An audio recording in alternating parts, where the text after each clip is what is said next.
परिषद में 22 एजेंडा पर निर्णय हुआ है। सबसे महत्वपूर्ण जो एजेंडा है वो हमारे राज्य सरकार में महिला सरकारी सेवकों के संबंध में है। राज्य सरकार में जो महिला सरकारी सेवक जिनकी नियुक्ति हुई है, सरकार ने यह निर्णय लिया है कि पदस्थापन स्थल के निकट आवासन सुविधा उपलब्ध कराई जाएगी। तो सबसे पहला ये निर्णय बहुत महत्वपूर्ण निर्णय है कि जहां पर वो कार्य कर रही हैं वहां पे सुरक्षित आवासन सुविधा उपलब्ध कराइए। इसके लिए पूरे राज्य में एक्सप्रेशन ऑफ इंटरेस्ट फ्लोट किया जाएगा और इच्छुक मकान मालिकों का एक्सप्रेशन ऑफ इंटरेस्ट लिया जाएगा। साथ ही साथ जो अनुमंडल पदाधिकारी हैं उनके द्वारा जो किराया निर्धारण की व्यवस्था है उसके अंतर्गत सरकारी किराया निर्धारण की व्यवस्था है उसके अंतर्गत होगा। प्राप्त आवेदन जितने एक्सप्रेशन ऑफ इंटरेस्ट है उसके लिए भवनों का चयन किया जाएगा। इसके लिए एक कमेटी बनाई है जिसमें जिला पदाधिकारी, जिला पुलिस अधीक्षक, स्थानीय निकाय के प्रतिनिधि, भवन निर्माण विभाग के कार्यपालक अभियंता और सदस्य सचिव अनुमंडल पदाधिकारी होंगे।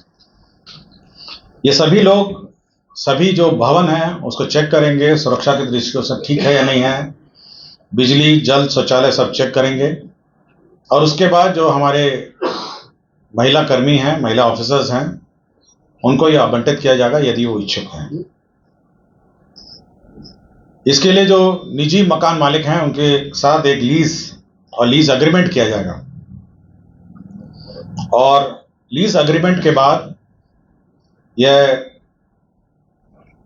लीज का भुगतान राज्य सरकार करेगी और राज्य सरकार जब लीज भुगतान करेगी तो साथ ही साथ यह भी देखेगी कि जो वहां पे जो उनका एचआरए है वो फिर दे नहीं होगा, या तो एचआरए लेंगे या लीज एग्रीमेंट होगा।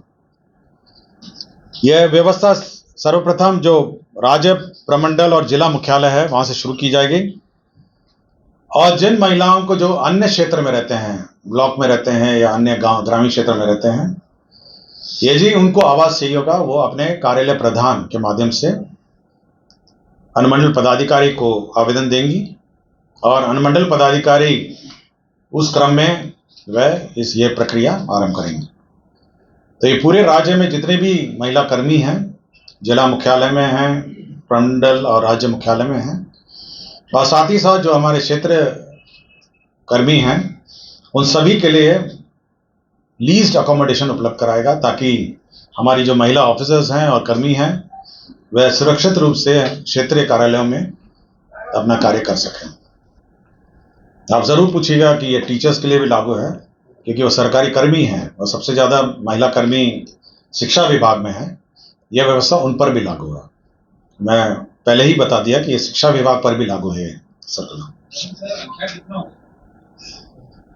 महिला बहुत ह्यूज संख्या में ना, शिक्षा विभाग में तो आपका 50 से ऊपर है, 50% से ऊपर के आसपास हो गए और 6 लाख हैं तो मोटा मोटी आप समझ लीजिए 3 लाख तो महिला कर्मी हैं और बाकी अन्य विभाग में भी जो परसेंटेज ऑफ रिक्रूटमेंट है 35% जो शैक्षिक आरक्षण है महिलाओं का और 3% 90 जो महिलाओं के लिए आरक्षित है, पिछड़ी जाति वर्ग की महिलाओं के लिए 3% है और छोड़ के 97 का 35% जो है शैक्षिक आरक्षण महिलाओं का है। तो इसलिए बड़ी संख्या में विमेन ऑफिसर्स हैं और विमेन कर्मी भी हैं।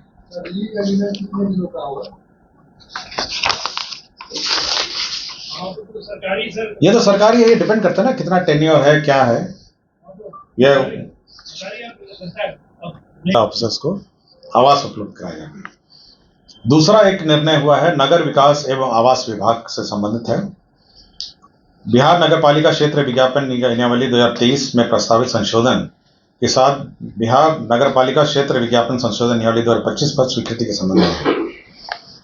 तो इस संबंध में जो निर्णय हुए हैं उसमें जो विज्ञापन है, नगर क्षेत्र में विज्ञापन है, उसके बारे में नए गाइडलाइंस इशू हुए हैं जिसमें किस प्रकार के विज्ञापन लगेंगे, क्या उसके रेट्स होंगे, यदि रेट का भुगतान नहीं होगा तो उसको हटाया जा सकेगा। तो ये सारे प्रावधान किए गए हैं।